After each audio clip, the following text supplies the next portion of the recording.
ನೀವು ಕೂಡ ಮದುವೆ ಮನೆ ಶೈಲಿಯಲ್ಲಿ ವಾಂಗಿಬಾತನ್ನು ಮಾಡಬೇಕಾ? ಹಾಗಾದರೆ ಕ್ವಿಕ್ಕಾಗಿ ಈ ವಿಡಿಯೋನ ನೋಡ್ಕೊಂಡು ಬನ್ನಿ. Hello friends, welcome back to my channel. Friends, ನಾನು ನಿಮ್ಗೆ ಇವತ್ತು ವಾಂಗಿಬಾತನ್ನ ಮದುವೆ ಮನೆಗಳಲ್ಲಿ ಅಥವಾ ಏನಾದರೂ ಫಂಕ್ಷನ್ಗಳಲ್ಲಿ ಮಾಡ್ತಾರಲ್ಲ, ಯಾವ ರೀತಿಯಾಗಿ ಈ ವಾಂಗಿಬಾತನ್ನ ಮಾಡ್ತಾರೆ ಸಿಂಪಲ್ಲಾಗಿ ಟೇಸ್ಟಿಯಾಗಿ ಅಂತ ಹೇಳ್ಬಿಟ್ಟು ತೋರಿಸ್ತೀನಿ. ನಾನೇ ಪೌಡರ್ ಮಾಡಿಕೊಂಡು ಮಾಡ್ತೀನಿ. ಮೊದಲಿಗೆ ನಾನೊಂದು ದಪ್ಪ ತಳ ಇರೋ ಪಾತ್ರೆನ ತೊಗೊಂಡಿದ್ದೀನಿ. ನೀವು ಇದನ್ನು ರೈಸ್ ಮಾಡಿ ಈ ವಾಂಗಿಬಾತ್ ಗೊಜ್ಜೇನಿದೆ ಮಾಡಿಬಿಟ್ಟು ಮಿಕ್ಸ್ ಮಾಡಿ ಆ ರೀತಿ ಕೂಡ ಮಾಡಬಹುದು, ಅಥವಾ ಒಂದು ಪಾತ್ರೆಲಾದ್ರೂ ಡೈರೆಕ್ಟು ದಮ್ ಕಟ್ಟಿ ಕೂಡ ಮಾಡಬಹುದು, ಇಲ್ಲ ಕುಕ್ಕರ್ ಬೇಕಾದರೂ ಇಟ್ಕೊಂಡು ಮಾಡ್ಬೋದು. ಮೊದಲಿಗೆ ನಾನಿವಾಗ ಒಂದು ಸ್ವಲ್ಪ ಆಯಿಲ್ನ ಹಾಕ್ಕೊಂಡಿದ್ದೀನಿ ಒಂದು ಪಾತ್ರೆಗೆ. ಈ ಟೈಮಲ್ಲಿ ಇದಕ್ಕೆ ಸಾಸಿವೆನ ಹಾಕ್ಕೊಳ್ಬೇಕಾಗುತ್ತೆ. ಎಣ್ಣೆ ಬಿಸಿ ಆಗಿದ ಮೇಲೆ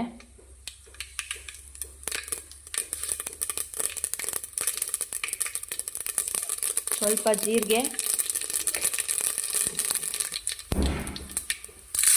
ಸ್ವಲ್ಪ ಕಡಲೆಬೇಳೆ,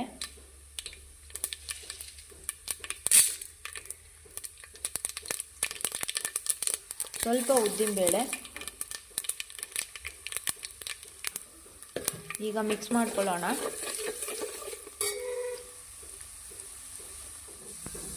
ಈಗ ಇದಕ್ಕೆ ಸ್ವಲ್ಪ ಹಿಂಗು ಹಾಕ್ಕೊಳ್ತಾ ಇದ್ದೀನಿ. ಹಿಂಗು ಫ್ಲೇವರ್ ಇಷ್ಟ ಆಗದಲೇ ಇರೋರು ಅದನ್ನು ಸ್ಕಿಪ್ ಮಾಡ್ಕೊಳ್ಳಿ.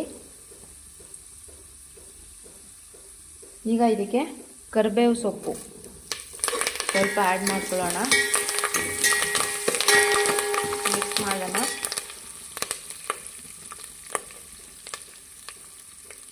ಮತ್ತು ಈ ಟೈಮಲ್ಲಿ ನಾವು ಇದಕ್ಕೆ ಸ್ವಲ್ಪ ಈರುಳ್ಳಿನ ಆ್ಯಡ್ ಮಾಡ್ಕೊಳ್ಳೋಣ. ಈರುಳ್ಳಿ ಫ್ಲೇವರ್ ಕೂಡ ಇಷ್ಟ ಆಗದವರು ಸ್ಕಿಪ್ ಮಾಡ್ಕೊಳ್ಳಿ. ನನಗಿಷ್ಟ ಆಗುತ್ತೆ, ಅದಕ್ಕೆ ನಾನು ಸ್ವಲ್ಪ ಆನಿಯನ್ ಕೂಡ ಆ್ಯಡ್ ಮಾಡ್ಕೊಳ್ತಾ ಇದ್ದೀನಿ. ಈರುಳ್ಳಿ ಹಾಕಿದ ಮೇಲೆ ಒಂದು ಸಲ ಮಿಕ್ಸ್ ಮಾಡಿ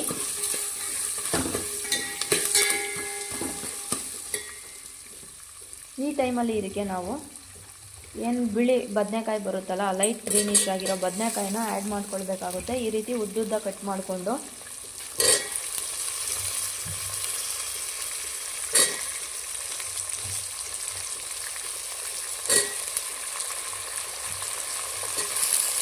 ನಾನೊಂದು 5 ಜನಕ್ಕೆ ಈ ವಾಂಗಿಬಾತನ್ನ ಮಾಡ್ತಾಯಿದ್ದೀನಿ. ನಿಮಗೆ ಕ್ವಾಂಟಿಟಿ ಜಾಸ್ತಿ ಮಾಡಬೇಕಾದ್ರೆ ಇನ್ನು ಸ್ವಲ್ಪ ಬದನೆಕಾಯಿನ ಆ್ಯಡ್ ಮಾಡ್ಕೊಳ್ಬೇಕಾಗುತ್ತೆ. ನಾನೊಂದು 6 ಬದನೆಕಾಯಿಗಳನ್ನ ಕಟ್ ಮಾಡ್ಕೊಂಡಿದ್ದೀನಿ. ಈ ರೀತಿಯಾಗಿ ಈ ಬದನೆಕಾಯಿ ಎಣ್ಣೆಯಲ್ಲಿ ಚೆನ್ನಾಗಿ ಫ್ರೈ ಮಾಡಬೇಕು. ಈ ಟೈಮಲ್ಲಿ ನೀವು ಇದಕ್ಕೆ ಹಸಿ ಬಟಾಣಿ ಕೂಡ ಆ್ಯಡ್ ಮಾಡ್ಕೊಳ್ಬಹುದು, ಅಥವಾ ಅವರೆಕಾಳು ಇಲ್ಲ ತೊಗರಿ ಕಾಳು ಬರುತ್ತಲ್ಲ, ಹಸಿ ಕಾಳುಗಳು, ಅದನ್ನ ಯಾವುದಾದ್ರೂ ಬೇಕಾದರೆ ನಿಮಗೆ ಆ ಟೇಸ್ಟ್ ಇಷ್ಟ ಆಗೋವಾಗಿದ್ದರೆ ಆ್ಯಡ್ ಮಾಡ್ಕೊಳ್ಬಹುದು. ನಾನು ಇದಕ್ಕೆ ಇವತ್ತು ಅದು ಯಾವುದನ್ನು ಆ್ಯಡ್ ಮಾಡ್ತಾಯಿಲ್ಲ. ಅದ್ರ ಬದಲಾಗಿ ನಾನಿವತ್ತು ಇದಕ್ಕೆ ಸ್ವಲ್ಪ ಕಡಲೆ ಬೀಜನ, ಹಸಿ ಕಡಲೆ ಬೀಜನ ಆ್ಯಡ್ ಮಾಡ್ತಾಯಿದ್ದೀನಿ. ಎಣ್ಣೆ ಒಳಗಡೆ ಇದು ಫ್ರೈ ಆಗಬೇಕು. ಇದು ಫ್ರೈ ಆಗೋ ಅಷ್ಟರಲ್ಲಿ ನಾವು ಇದಕ್ಕೆ ಬೇಕಾದಂಥ ಮಸಾಲೆನ ರೆಡಿ ಮಾಡ್ಕೊಂಡು ಬರೋಣ. ನಾನು ಇನ್ನೊಂದು ಕಡೆ ಸೈಡಲ್ಲಿ ಮಸಾಲೆ ರೆಡಿ ಮಾಡ್ಕೊಳ್ಳೋದಕ್ಕೆ ಒಂದು ಬಾಣಲಿನ ತಗೊಂಡಿದ್ದೀನಿ. ಅದಕ್ಕೆ ಸ್ವಲ್ಪ ಎಣ್ಣೆ ಹಾಕ್ಕೊಳ್ತಾ ಇದ್ದೀನಿ. ಎಣ್ಣೆ ಹಾಕಿದ ಮೇಲೆ ಇದಕ್ಕೆ ನಾವು ನೋಡಿ, ನಾನು ಇದಕ್ಕೆ ಬೇಕಾದಂಥ ಮಸಾಲ ಪದಾರ್ಥಗಳನ್ನ ತಗೊಂಡಿದ್ದೀನಿ. ಸ್ವಲ್ಪ ಚಕ್ಕೆನ ಇದಕ್ಕೆ ಜಾಸ್ತಿ ತಗೊಳ್ಬೇಕಾಗುತ್ತೆ. ಚಕ್ಕೆ, ಸ್ವಲ್ಪ ಮೆಂತ್ಯ ಮತ್ತು ಸ್ವಲ್ಪ ಜೀರಿಗೆ, ಒಂದು 4-5 ಲವಂಗ ಮತ್ತು 2 ಏಲಕ್ಕಿ, ಇಷ್ಟನ್ನು ತಗೊಂಡಿದ್ದೀನಿ. ಇಷ್ಟನ್ನು ಇದಕ್ಕೆ ಹಾಕಿ ಫ್ರೈ ಮಾಡ್ಕೊಳ್ಳೋಣ.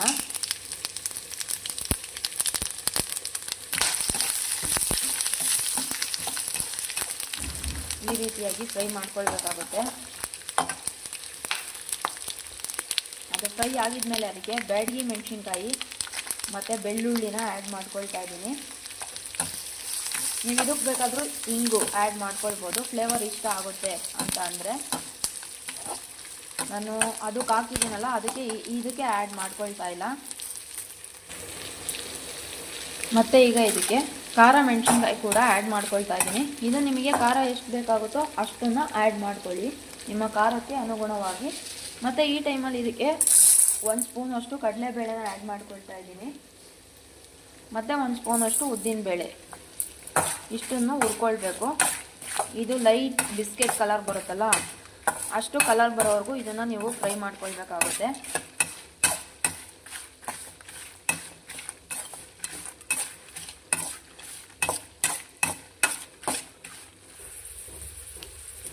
ಈಗ ನಾನು ಇದಕ್ಕೆ ಸ್ವಲ್ಪ ಕರಿಬೇವು ಸೊಪ್ಪನ್ನ ಆ್ಯಡ್ ಮಾಡ್ಕೊಳ್ತಾ ಇದ್ದೀನಿ. ಇದು ಕಲರ್ ಚೇಂಜ್ ಆಗಿದೆ ಸ್ವಲ್ಪ ಲೈಟಾಗಿ. ಮತ್ತು ಇದಕ್ಕೆ ಧನಿಯಾ ಕಾಳುಗಳನ್ನ ಆ್ಯಡ್ ಮಾಡ್ಕೊಳ್ಬೇಕು. ಧನಿಯಾ ಖಾಲಿ ಆಗಿತ್ತು, ಸೊ ನಾನು ಬರೀ ಧನಿಯಾ ಪೌಡರ್ ಇತ್ತಲ್ಲ ಅದನ್ನು ಕೊನೆಗೆ ಆ್ಯಡ್ ಮಾಡ್ಕೊಳ್ತೀನಿ. ಮತ್ತು ಸ್ವಲ್ಪ ಕೊಬ್ಬರಿ, ಇದನ್ನು ಕೂಡ ಮಿಕ್ಸ್ ಮಾಡ್ಕೊಳ್ಳೋಣ. ಇದನ್ನು ಮಿಕ್ಸ್ ಮಾಡಿ ಲೈಟಾಗಿ ಒಂದು 30 ಸೆಕೆಂಡ್ ಈ ರೀತಿ ಫ್ರೈ ಮಾಡಬೇಕಾಗುತ್ತೆ. ಫ್ರೈ ಮಾಡಿದ ಮೇಲೆ ಈಗ ಇದಕ್ಕೆ ಸ್ವಲ್ಪ ಟರ್ಮರಿಕ್ ಪೌಡರ್,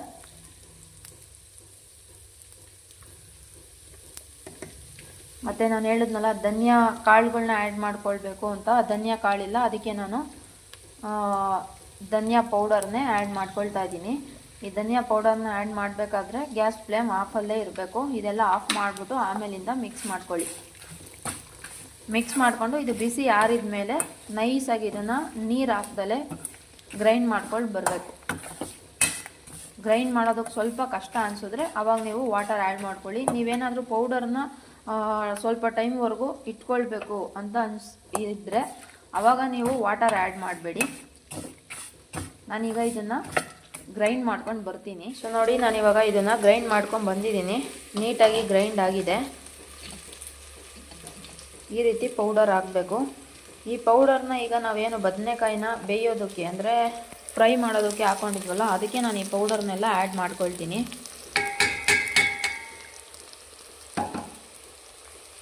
ಈಗ ಒಂದು ಒಳ್ಳೆ ಮಿಕ್ಸ್ ಕೊಡೋಣ. ಇದಕ್ಕೆ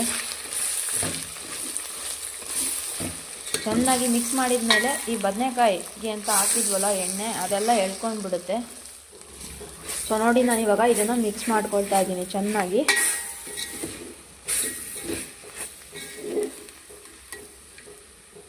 ನೋಡಿ, ಬದನೆಕಾಯಿ ಜೊತೆ ಇದೆಲ್ಲ ಚೆನ್ನಾಗಿ ಮಿಕ್ಸ್ ಆಗಿದೆ. ಈ ಟೈಮಲ್ಲಿ ಇದಕ್ಕೆ ನಾವು ಹುಣಸೆ ಹಣ್ಣಿಂದು ಜ್ಯೂಸ್ ಏನಿದೆ ಅದನ್ನು ಹಾಕ್ಕೊಳ್ತೀವಿ. ಒಂದು ನಿಂಬೆ ಹಣ್ಣಿನ ಗಾತ್ರದಷ್ಟು ಹುಣಸೆ ಹಣ್ಣನ್ನು ನೆನೆಸಿ ಅದನ್ನು ಚೆನ್ನಾಗಿ ಕಿವುಚಿ ಅದರದ್ದು ರಸ ತೆಗಿಬೇಕಾಗುತ್ತೆ. ಅದನ್ನು ನಾನು ಇದಕ್ಕೆ ಇವಾಗ ಆ್ಯಡ್ ಮಾಡ್ಕೊಂಡಿದ್ದೀನಿ. ಚೆನ್ನಾಗಿ ಒಂದ್ಸಲ ಮಿಕ್ಸ್ ಮಾಡೋಣ. ರುಚಿಗೆ ತಕ್ಕಷ್ಟು ಉಪ್ಪು ಆ್ಯಡ್ ಮಾಡ್ಕೊಳ್ಳೋಣ. ನಾನೊಂದು 1/2 kg ಅಕ್ಕಿ ಹಾಕ್ತೀನಿ. ಅದಕ್ಕೆ ಎಷ್ಟು ಬೇಕೋ ಅಷ್ಟು ಉಪ್ಪು ಆ್ಯಡ್ ಮಾಡ್ಕೊಳ್ತಾ ಇದ್ದೀನಿ. ಮತ್ತು ಇದಕ್ಕೆ ಸ್ವಲ್ಪ ಬೆಲ್ಲ ಕೂಡ ಆ್ಯಡ್ ಮಾಡ್ಕೊಳ್ಬೇಕಾಗುತ್ತೆ. ನಾನು ಬೆಲ್ಲ ಬದಲಿಗೆ ಸ್ವಲ್ಪ ಲೈಟಾಗಿ ಒಂದೇ ಒಂದು ಸ್ಪೂನಷ್ಟು ಸಕ್ಕರೆ ಹಾಕ್ಕೊಂಡಿದ್ದೀನಿ. ಈಗ ಚೆನ್ನಾಗಿ ಮಿಕ್ಸ್ ಮಾಡೋಣ. ಚೆನ್ನಾಗಿ ಮಿಕ್ಸ್ ಮಾಡಿಬಿಟ್ಟು ಇದಕ್ಕೆ ತೊಳೆದಿರೋ ಅಕ್ಕಿನ ಹಾಕ್ಕೊಂಡು ಇದಕ್ಕೆ ಎಷ್ಟು ಬೇಕೋ ಅಷ್ಟು ನೀರನ್ನ ಆ್ಯಡ್ ಮಾಡಿಕೊಂಡು ಬೇಯಿಸ್ಕೊಳ್ಬೇಕಾಗುತ್ತೆ. ನಾನು ಇದಕ್ಕೆ ಈಗ ವಾಶ್ ಮಾಡಿರೋ ಅಕ್ಕಿನ ಹಾಕ್ಕೊಳ್ತೀನಿ. ಸೊ ನೋಡಿ, ನಾನು ಇವಾಗ ಇದಕ್ಕೆ ವಾಶ್ ಮಾಡಿರೋಂತಹ ಅಕ್ಕಿನ ಆ್ಯಡ್ ಮಾಡ್ಕೊಳ್ತಾ ಇದ್ದೀನಿ.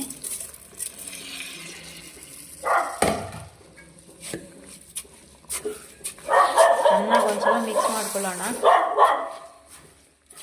ಸಾರಿ, ಡಿಸ್ಟರ್ಬ್ ಆಗ್ತಾ ಇದ್ರೆ ನಮ್ಮದು ನಾಯಿ ಬೊಗಳುತ್ತಾ ಇದೆ.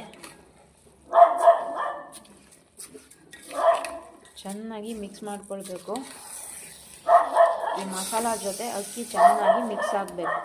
ನೋಡಿ, ಚೆನ್ನಾಗಿ ಮಿಕ್ಸ್ ಆಗಿದೆ. ಈ ಟೈಮಲ್ಲಿ ನಾನು ಇದಕ್ಕೆ ಹಸಿ ಕಡಲೆ ಬೀಜನ ಹಾಕ್ಕೊಳ್ತಾ ಇದ್ದೀನಿ.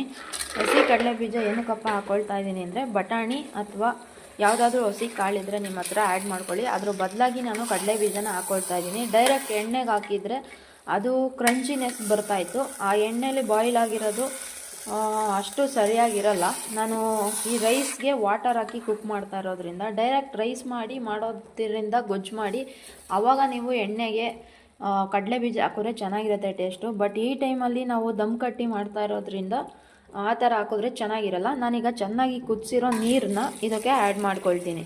ಎಷ್ಟು ಬೇಕಾಗುತ್ತೋ ಈ ರೈಸ್ ಬಾಯ್ಲ್ ಆಗೋಕ್ಕೆ ಅಷ್ಟು ವಾಟರ್ನ ಆ್ಯಡ್ ಮಾಡ್ಕೊಳ್ತಾ ಇದ್ದೀನಿ. ಈಗ ವಾಟರ್ ಆ್ಯಡ್ ಮಾಡಿದಾದ್ಮೇಲಿಂದ ಚೆನ್ನಾಗಿ ಇದನ್ನು ಒಂದ್ಸಲ ಮಿಕ್ಸ್ ಮಾಡ್ಕೊಳ್ತಾ ಇದ್ದೀನಿ.